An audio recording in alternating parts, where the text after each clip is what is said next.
Hello and welcome to the second Parry's Pickups of 2017 and the third of a series of videos I've been doing while I'm back in the UK.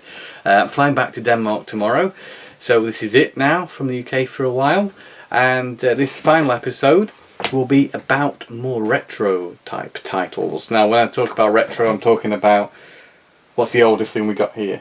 Super Nintendo, which I'll start off with. This was a fantastic gift from my girlfriend for Christmas. A game I don't actually have, surprisingly, and that's Super Mario All-Stars. Wonderful collection of the first three Mario... the first three Mario games and the Lost Levels Super Mario, which was known as Super Mario 2 in Japan. Great little collection, a must-have for any Super Nintendo owner. The one I already have is the same game, All Stars, with Mario World. So this is actually something I don't have, and I especially don't have it boxed. This was the original one, so that's really cool. She got me a little case to put it in as well, so it's a little fun item. I don't really say much about Mario, do I? We're going to move on to a 3DO game now. This was brought to my attention in one of Kinsey Burke's pickup videos. She was mentioning she was a Sailor Moon fan, and as am I to a degree, and this was really exciting for me to hear about this game because I didn't know about it. It's a one-on-one fighting game, and apparently it's the best one-on-one Sailor Moon fighter, which is great because I've previously played the Saturn one-on-one fighter. I'm not sure if this is a port of it or not. This is going to be very interesting to check it out, but it looks cool and very excited to pick this up. So thanks for the recommendation. Next up we have Spider-Man for the Dreamcast. Now this is released in several formats. First of all, it was the PlayStation, I do believe, and it's developed by Neversoft. For its time, it was probably the best Spider-Man game anyone had ever seen. Now, maybe others have come and taken that crown, but I think this has got some sort of serious comic book styling, which a lot of the newer games don't tend to have.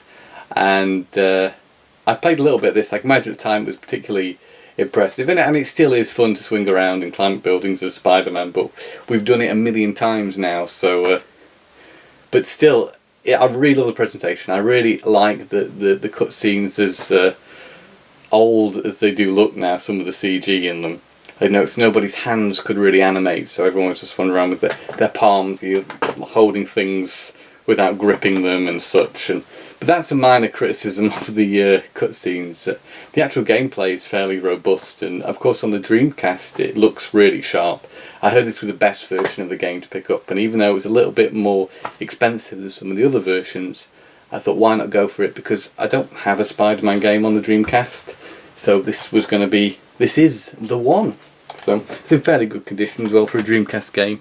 Usually you find the cases are a bit battered and bruised.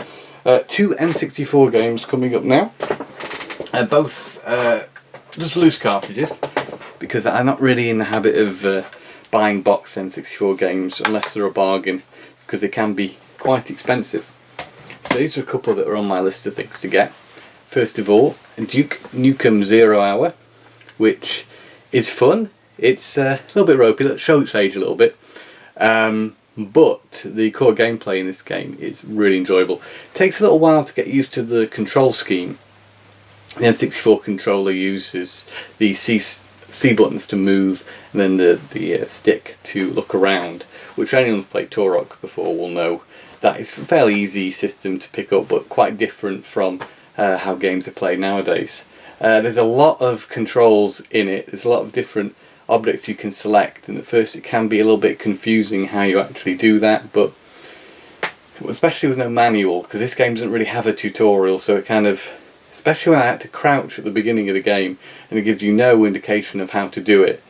Yeah, that was a little bit annoying, but I guess it's just a game showing its age, to be honest with you. And the actual shooting gameplay and the personality of Duke, and yeah, it's very straightforward. I like the level design. It wasn't too confusing to play. It was fun, just shooting stuff. Yeah, what can I say? I'm not really selling it, but it is a good game, and looks particularly sharp with the expansion pack. Although there is slowdown in it in times when there's a lot on screen, which is a bit of a shame. And some of the colours are a bit muddy and dark. But at least, I mean, the visuals are sharp. If this didn't use the expansion pack, I imagine it could be a very muddy looking game. But what holds up is the gameplay. It's very good. And next up, Pokemon Puzzle League, which I think is Tetris Attack, but I'm not so familiar with this particular game, but I know it's a variation of another. For me, it has similarities between this and Candy Crush, which I think was, if you go back, Candy Crush definitely got its influence from some older titles. But yeah, it's a puzzle game, not too dissimilar from that game. And yeah, it's bright and colourful. There's actually an FMV opening sequence to this, which is always something to behold on a N64. So yeah, not too much to say about it, to be honest, but it seems to play fine. It's gone highly recommended. It's Pokemon, and doesn't everybody love Pokemon? As I take a sip of wine, because it's New Year's Day, and why not treat yourself a little bit? I think we're actually coming to the end now. It's been a relatively short video. But last up we got something rather special. Well, I think it is. It's a very unique game. And that is D. D. Oh, this is something else. Trying to think what I could compare it to. It's an FMV game where as you move, you're presented with a continuation of an FMV sequence. So if you go into a building, you get an animation, a video, full motion video if you walk into the building, and you're given a decision if you want to go left or right. If you choose right, then the animation will continue, and you'll turn to the right and you'll move to the next section of the game. But it's all done incredibly smoothly, and I've never seen a game like this done so well. Play similar things like Seventh Guest, or even Lost Eden as well on the CDI.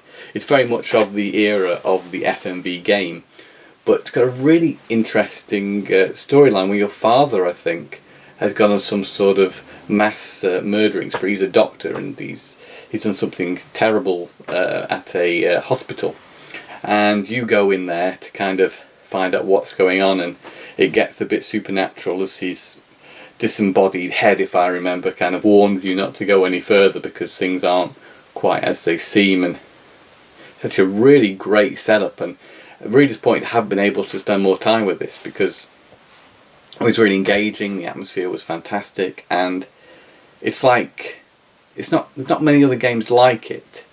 It's probably quite limited, I imagine, what you can do. I think actually a comparison I didn't make, which is quite an obvious one, would be Myst. So if there's puzzles and such around, so Myst would probably be the most obvious game to compare this to. But that's D, and really cool. Previously I bought D's Diner, which was the special edition for the 3DO, which I think is rather rare. I remember reading somewhere that the director had hand-delivered copies of this special edition to certain people, and I'm not sure if that's making it sound rarer than it actually is, because I can't believe it's that rare, because it didn't actually cost me a lot of money. The problem with that game, of course, it was Japanese, so I wasn't able to appreciate it. Now I managed to track down for a very reasonable price, just under £20 I think, the Saturn copy of D. And yeah, video quality is great, you know. I didn't know really what to expect from the Saturn, because I've seen some of the video on Saturn's not so good, or maybe perhaps I'm thinking of the Mega CD, which is atrocious. But yeah, this looks good, so I'd recommend it if you're after something different and you like FMV games, because if you don't, then this might not be your cup of tea. Or glass of wine, as I'll take another swig. So that's it. We've come to the end of this edition of Parry's Pickups. Fairly short. What are we in? Oh, just under 10 minutes, so we're not too bad. But I hope you've enjoyed. Let's look at some more retro pickups I've picked up in the last few weeks. Some of these were eBay, some of them were gifts, as I mentioned. But yeah, here's to more pickups in 2017, and I'll certainly be back with another Paris pickups relatively soon, flying back to Denmark tomorrow with some games you haven't seen yet, some modern games I've picked up recently for PS4 and Xbox One.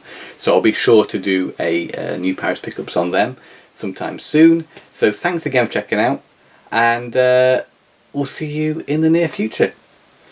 Happy New Year and game on!